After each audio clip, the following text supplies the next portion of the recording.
All right. Hey travelers, Chris here for unmatchedvoyages.com with another review. It's very sunny outside of here. We are in the north of Japan on the island of Hokkaido. I'm really excited about this review. We're trying out the Higashiyama Niseko Village Ritz-Carlton Reserve. Now, this is one of only 7 Ritz-Carlton Reserves worldwide, at least at the filming of this video, so this is extra exciting for us. This is our first one. And we also on this channel just reviewed the Ritz-Carlton Nikko, which is another Japanese kind of regular Ritz-Carlton that was fantastic. So I can't wait to see how this compares and whether this is even a step further or whether it's just another regular, really nice Ritz-Carlton. So let's go, let's find it out. This video is sponsored by our own website unmatchedvoyages.com, where you can find hotel and flight reviews, deals and promotions, destination reviews and much more. So click the link below or go to unmatchedvoyages.com to find out more. Alright then, let's as always start with where the hotel is. Now you can see Japan here, and of course you have Tokyo in the middle, Osaka, Kyoto down here, and then all the way over here this is the island of Hokkaido. And if we go to the hotel, you will see that it is, well, that was a bit quick, that it is right here in the center of a couple of mountains and not too far away from the island's biggest city or town of Sapporo. Now if we zoom in, you can see already this is kind of the highlight, this mountain that looks a bit like Mount Fuji, and also the rooms that are facing these mountains are, to be honest, a lot nicer than the other ones. But yeah, so here is the hotel, and how you get there is either you get a rental car when you come from the airport or you ask the hotel to pick you up. It took us, I believe, around 2 hours, although we did a couple of detours. So yeah, that's about the location. Now it looked a bit yellowish on Google Maps, but you can see here that when you come at least in springtime or summer, it looks incredibly green. And as mentioned, you have Mount Yotei in viewing distance. I think it looks like a stunning mountain.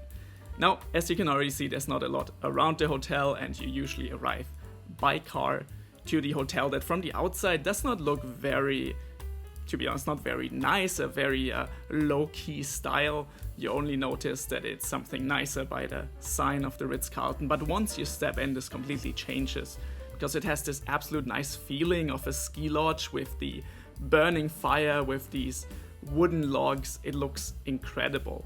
And even though it's not winter, where it feels even more comfortable, I really love how this also contrasts with the green outside. So you have these warm tones inside, you have greenery outside. It's really beautiful. For check-in, you get seated down in the lobby area. They give you a tea or lemonade, I can't quite remember, and you do all the check-in formalities from there. What is kind of nice is that from this area, this lobby entrance area, you can also see most of the other amenities that the hotel has to offer. On the left side, there's a bar, there's 2 more restaurants, you have a kind of a library, hanging out space. So it's very compact in a good way. And personally, I also quite like the design. It is not as modern as some other Ritz-Carltons, especially in Japan, but I think it looks very luxurious in a good way, like friendly luxurious, if that makes sense. It's like you just want to sit down and you know, take in all these, there's this ambience, which is fantastic. I do like this indirect lighting that you have across all these wooden elements. And as you can see here, you have the bar with this very cool coffee item, and more to that later. And then on the left side already, this is the restaurant, or one of the 2 restaurants that the Ritz-Carlton offers. And while we are already in the restaurant area, let me just show you around a bit more. You can see here, this is the regular restaurant, the more Western style one, and at the very end you will also have a more Japanese style one. Now all of these seats are kind of moved or geared towards Mount Yotei, so you can see them from most of these seats, and this is also where you have the breakfast in the morning. I'll talk much more about the breakfast later, no worries. And then behind you further down, which is a kind of closed off a bit by these Japanese wooden kind of see-through doors, you also have the small sushi counter where there's a very nice but also quite high-end sushi restaurant. Besides that, let's check out the rooms. Of course, that's one of the most important parts. You can see already in the hallway, so it has quite a nice kind of wooden and also like light color vibes. You have these plants everywhere, and of course the scented candles and oil scents to give you a really nice smell throughout the hotel. But anyway, much talking, let's go to the room and talk about how that one is. All right, so let's have a look at the room. We have a King Niseko Reserve room, which is basically the standard room. So let's see what we have here. When you come in, you see already a little bit through the wall, a little impression of the wall. And then once you come in, first maybe we should mention that since this is kind of also a ski resort, you have a really big wardrobe here in the beginning, I guess for your ski stuff. So I think they thought it through really well, where you want to put your ski jacket and all that stuff and leave it here at the entrance of your room.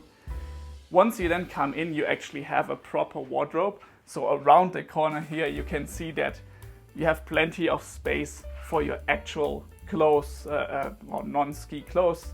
You also have a very nice looking and very fluffy inside bathrobe. Now, the room itself, it's really nice, and I have to say it's fairly big. I really like the layout. Now, first up, we are having an anniversary here, so it's really cute what they did with the towels. Besides that, it's a really nice design. I think it's not as modern as some of the Ritz-Carltons we've seen in Japan. I think it's a bit more like traditional with these, you know, sakura flowers and the darker wood, but I really like it. It feels very high-end, very high quality. Not much to say about the bed. It's super comfy. We're gonna test it out a bit more, but so far I really like it. And you have, of course, you know, all the controls next to the bedside to control everything. Couldn't go without a TV, of course, so there's a fairly big one here with a soundbar, which is great. And then when we come further, you get a little bit of a working desk that you can use. And there are also a couple of welcome gifts. I believe those are some cookies, and we also got a little bit of a happy wedding anniversary gift. So it's quite nice. They really, you know, took some time to make this memorable for us, which we appreciate. Besides that, you have a couch. I noticed that you cannot really see the TV from the couch. So if that's something that you usually do at a hotel room, you can only see the TV from the bed. So that might be a little bit of an issue, but sugar night. The view itself is not ideal for us, I have to say. Unfortunately, for our stay, the occupancy for the hotel is at 100%, so there were no upgrades possible. So this is the base room with not the nicest view. From your angle, probably very green, but once you come over here, you can see that there's actually the parking lot also here, so it's not the most private view. Besides that, you do get a little bit of a view towards the mountain, which is good. It does feel very green, so if you come here during summer, spring or fall, then at least it feels very green. You're very close to nature. One thing that I found interesting is that I believe it's in here you get a minibar that's actually included into your room. So that means that everything that's inside here, including the alcoholic beverages, are refilled daily and you can use them free. You of course get your standard tea and your Nespresso machine, you get water, so you're fully served there. Let's then talk about the bathroom, and to be honest, it's also quite massive. You can see it already, you can come in from both sides and you get a his and her sink, massive mirrors. It's really a big area here. I like the amenities that they're using here. We will have a little bit of a look at the brand, but it's just super nice how they arranged it. You also have these scented aromas here to, just drive home the kind of this luxurious feeling. And yeah, I quite like it. And I think the most impressive part about the bathroom comes actually when we go around here. Besides the shower itself, which is a kind of rain shower and looks quite nice, you get this bath, and I think especially in winter this must be super nice because you can just see the snow outside. But even here, we're here in summer, this is just super nice to have. a very nice bath with the view into nature. So far quite happy with the room, I have to say. I can't wait to see what else the hotel has to offer. Alright, now let's go to the breakfast. This is at the Yukibana restaurant. You already saw it a little bit earlier with this fancy coffee item, which by the way is a really nice coffee. At a very limited quantity you can try this one, but you have to come super early to taste it. Anyway, you can see here they have a regular buffet breakfast. This is a bit different from the Ritz-Carlton Nikko we tested last time, where it was only a set menu. Here you can really choose. It's not the biggest breakfast buffet we've ever seen, and you can already see that it feels a bit grazed off. So to be honest, they didn't refresh the food items very often, so it kind of looked a bit sad. This is not quite what I would expect from a very luxurious hotel and more like a 3-star hotel. But anyways, you have your savory dishes. You can see them here. We saw already some pastries, some yogurt items, granola. You have different fruit juices, smoothies, and you also have a couple of fruits. However, I'm not sure how local they are. Overall, the breakfast, I think, was not exactly the highlight of this hotel. Here's a couple of dishes we put together. Now, to be fair, it's not also very expensive. If I remember correctly, you pay around $30 for the breakfast buffet itself, which at a Ritz-Carlton is actually quite okay. You do also get a menu for coffee options, tea options. Of course, being in Japan, they have some really nice teas and you get all the regular coffee options. And I have to say, those ones are pretty great. Now, on top of the $30 buffet breakfast, you have the option to pay an additional around $15 for a dish from this menu here. The kind of Ritz-Carlton signature dishes at the breakfast menu. Those are all savory dishes. You can see here we had some eggs Benedict with crab meat, which definitely looked quite nice. This one was a quinoa-based vegetable fruit something, which tasted a bit funky. Here you have some crabs on toast, and finally some eggs Benedict with Wagyu steak. All of it tasted quite good, except for the quinoa item, but do keep in mind that it costs you an additional 2,000 yen or around $15. Nevertheless, I think the highlight for the breakfast still is the mountain itself and the view, as you can see here. Now, in terms of other amenities, you have a gym and an onsen. Here's just a quick view over the gym. To be honest, we didn't try it out, but at least you have it. It's fairly small, but I guess it has all the standard items you'd need for a small workout. The onsen, of course, is the more interesting one. And onsen, the Japanese hot spring baths, are very popular, of course, in the country, and we had one also in the Ritz-Carlton Nikko, and we're always very excited when we have that. And now this is inside the spa, and fortunately they are open until midnight. I came very late at 11 p.m. and I was the only one in the onsen, so I got to actually take some footage, which otherwise I would not have done, of course. So here you have your locker rooms where you get undressed, you store your items, your clothings, you then head in and you have an inside onsen. Here you can see already it's in front of this big glass window, and then you also have roughly the same size of an outside onsen bath with the trees being lit up quite nicely. I do love the outside onsen, especially when it's a bit colder outside. It must be fantastic in winter especially, but even when we were there now in July, it was a great way to relax a little bit. There is also a sauna, even though my camera here struggled a little bit, but overall that's a great thing to have. Besides that, this is a ski in and out hotel, I believe is what you call it. So directly in the hotel you have some ski lockers, you have some, I guess, like dressing rooms, and you have shoes here, you have item rentals, so you can really enjoy taking all your gear with you, storing it here at the hotel, and then directly go to the ski lift from there. Of course, we couldn't test it, we were there in July, but I can see how this is super convenient if you want to waste no time to hit the slopes. You can see here down there's a door where you walk outside of the ski locker room of the hotel. Opposite to here, you see this white building, that's the Hilton, and you have the ski lifts right in front of the hotel. So you really just have to walk 50 meters and you are at the ski lift.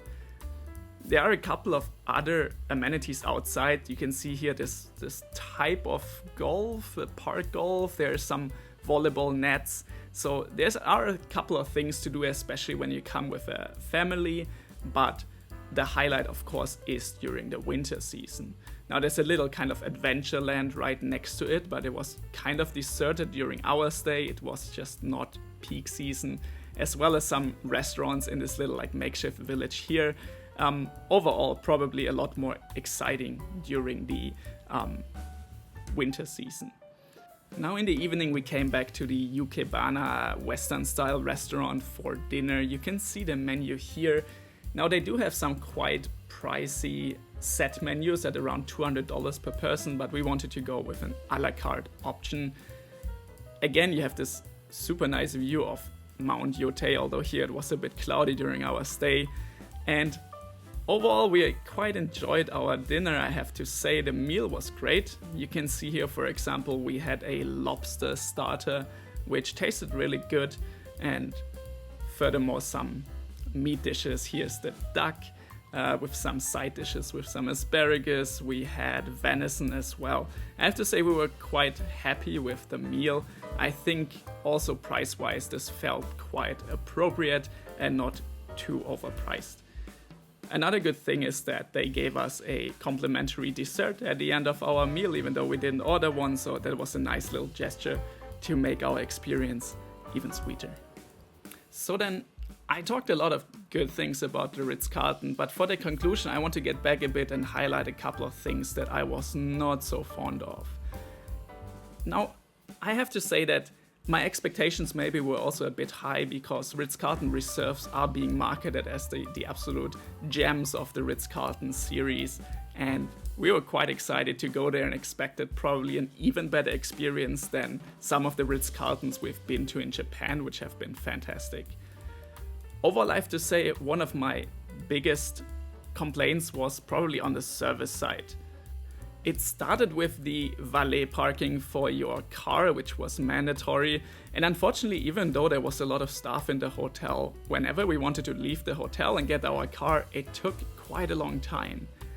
Actually, even during our check-in, it took quite a long time for anyone to finally come to us and, to get the check-in ready.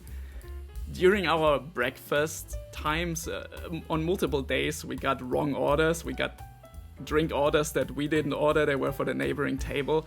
So it seemed like the staff was maybe not yet trained to the level that I think it should be. I have to highlight that everyone spoke good English and Japanese, which I think is important, but it just shouldn't happen in such a luxurious hotel that the staff is so undertrained and it's always hectic, and they were not very knowledgeable about the food. So when we asked for what would be the best sauce for this part of the meat, they would have to go back to the chef, and I don't know, it just didn't feel very smooth, to be honest. I suspect that they maybe hired a bunch of people quite newly and they're trying to train them up to the next peak winter season, so maybe that's why it was a bit not great, but yeah, there's definitely a lot of improvement there still. The other one is about the breakfast, as you can see here, and I have to say, given the price of this hotel, I think the breakfast should be much better. The pastries were not great, they were a little bit on the dry side, the fruits were not really local and quite a bit mushy.